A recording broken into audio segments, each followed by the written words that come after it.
Depois de 2 temporadas de trauma, sangue e borboletas alienígenas, Chris Smith encontra a redenção. Ele está no palco, no show da banda in-house da temporada, Fox Shazam, com seus amigos, os 11th Street Kids, ao seu lado. Ele encontra sua família, seu propósito e seu momento de paz.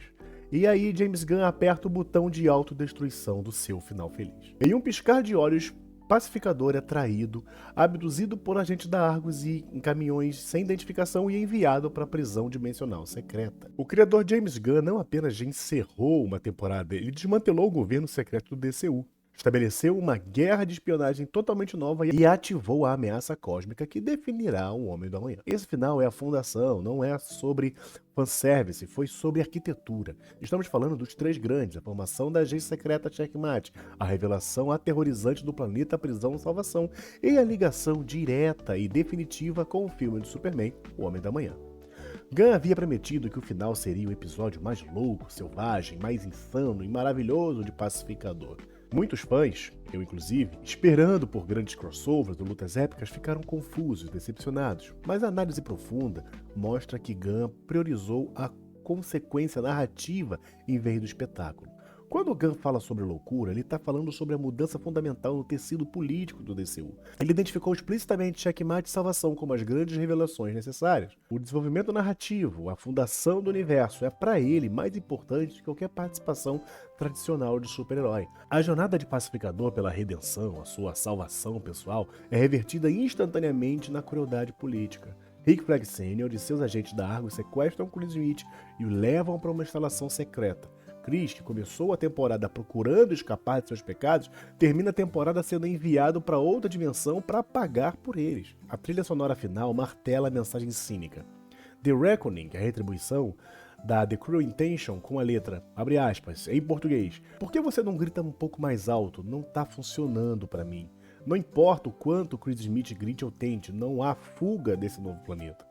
Rick Flag Sr., introduzido na primeira temporada, finalmente assume seu papel como o novo grande antagonista do lado da espionagem. A sua motivação é pura e brutal, vingança pela morte do filho Rick Flag Jr. O que torna a virada de Flag Sr. tão poderosa é que ela inverte a bússola moral do DCU. Flag Jr. morreu tentando expor a Amanda Waller. Agora, Flag Sr. se torna exatamente aquilo que seu filho combatia, uma figura autoritária, movida pela dor, que usa o poder governamental, a Argus, para executar a vingança pessoal. Ele não está apenas prendendo um meta-humano, ele está explorando o sistema de forma implacável. Essa manobra estabelece Flag Sr. como um vilão temático perfeito para o novo DCU de Gunn, que adora explorar áreas cinzentas da moralidade. Ele é o homem do governo que acredita estar fazendo o que é certo para punir o assassino de seu filho, mesmo que isso signifique associar a interesses corporativos sinistros. Para executar sua vingança, Flag Sr. e a facção corrupta da Argus precisa de uma ferramenta, a Câmara de Desdobramento Quântico. Na primeira temporada, era apenas um bolso dimensional usado pelo Al Smith para guardar seu equipamento. E se transforma agora no maior e mais perigoso portal dimensional do DCU. Agentes da Argus usam esse portal para encontrar um mundo desabitado em outra dimensão. O processo é mortal, a busca resulta na morte de vários agentes até que eles encontram um local perfeito para a prisão.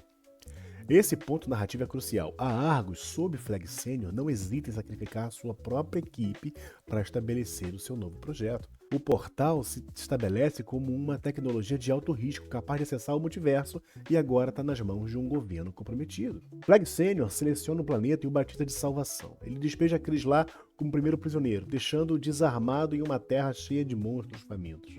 A ironia narrativa aqui é devastadora. Pacificador passou 2 temporadas buscando a salvação e a redenção de seus crimes e pecados. Em vez disso, ele é condenado a lutar pela sobrevivência em uma dimensão literal chamada salvação. Uma zombaria cruel do seu arco pessoal.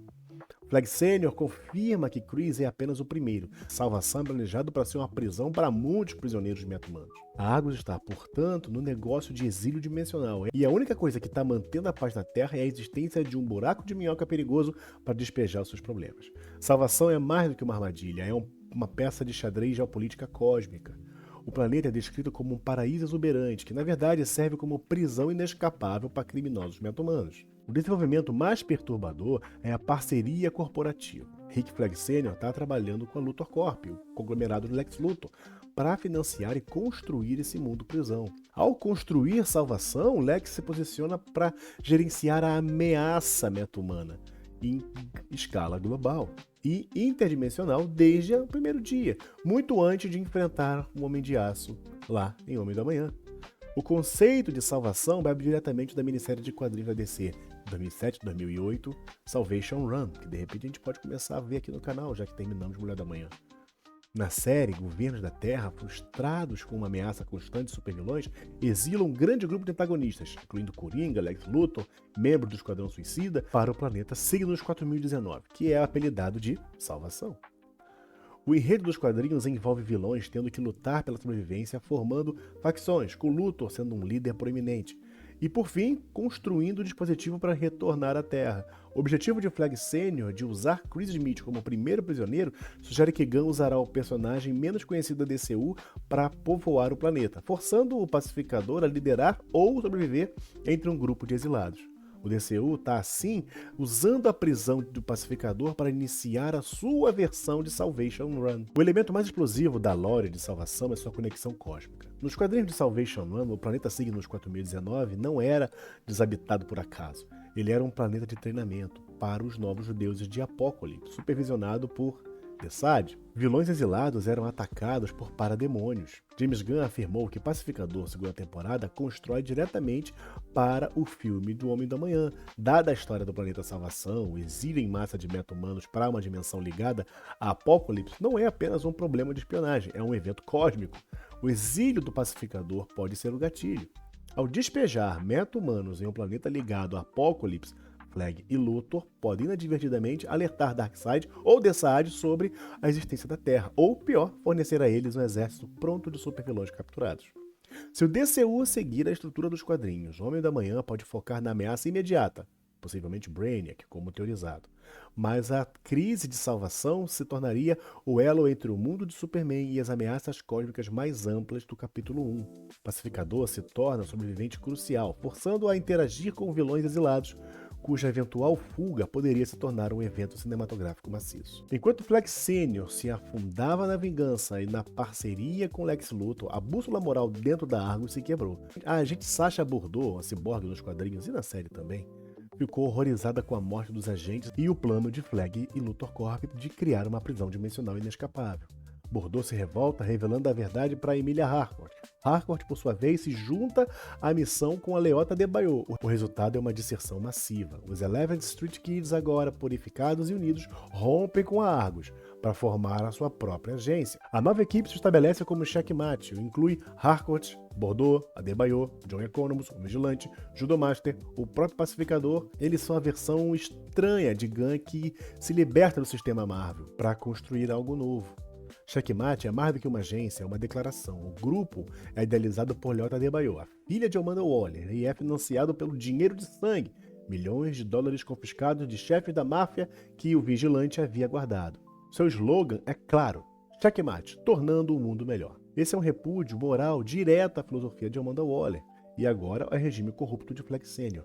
A nova Checkmate, liderada pela filha de Waller, busca criar uma agência de espionagem baseada em responsabilidade e transparência, proporcionando um lugar para a equipe operar fora da sombra da vigilância governamental autoritária. Esse conflito interno entre Argus, de Flag, e a Checkmate Adebayo define a guerra de espionagem do novo DCU, estabelecendo um conflito político que permeará as histórias. Checkmate tem uma longa história nos quadrinhos, mas a versão de Gunn é intencionalmente específica. Nos quadrinhos, Checkmate foi inicialmente estabelecida por Amanda Waller como um braço da Task Force X, com uma hierarquia baseada em peças de xadrez. Reis e rainhas dirigindo, bispos aconselhando, torres na segurança, cavaleiros no campo e peões como suporte.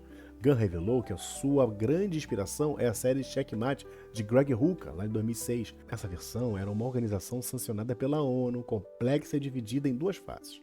O lado branco, focado em inteligência e transparência, e o lado preto, focado em operações secretas e ilegais. A agência é conhecida por monitorar, manipular e neutralizar heróis que considera ameaças, funcionando como uma versão moralmente ambígua da SHIELD na DC. Ao focar nessa versão, Gunn está preparando o terreno para uma narrativa complexa de moralidade e política super-humana.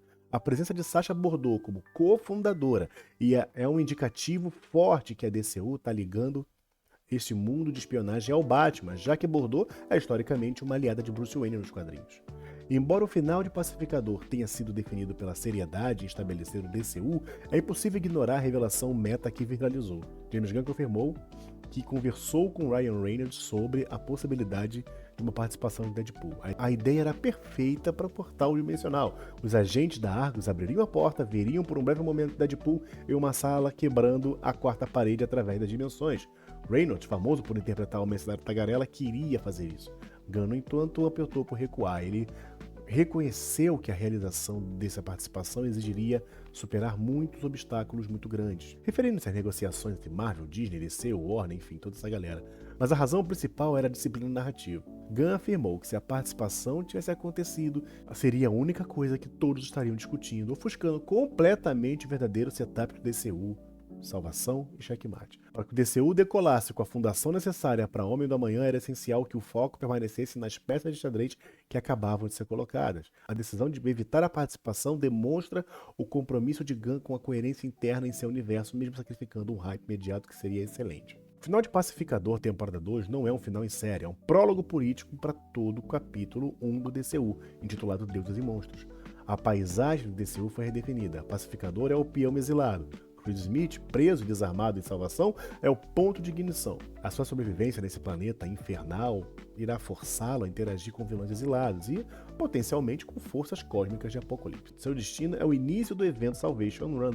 Argus se corrompeu, organização governamental, agora sob o comando vingativo de Flag Senior e aliada a Luthor Corps de Lex Luthor, se tornou a força autoritária que aterroriza a comunidade meta-humana, estabelecendo prisões secretas interdimensionais. Checkmate é a resistência. Em resposta, a equipe do Pacificador formou a Checkmate, financiada de forma independente e com um ethos moral. Checkmate é a agência de espionagem que fará trabalho de forma ética, estabelecendo-se como um contrapeso necessário a Argus, Luthor Corps.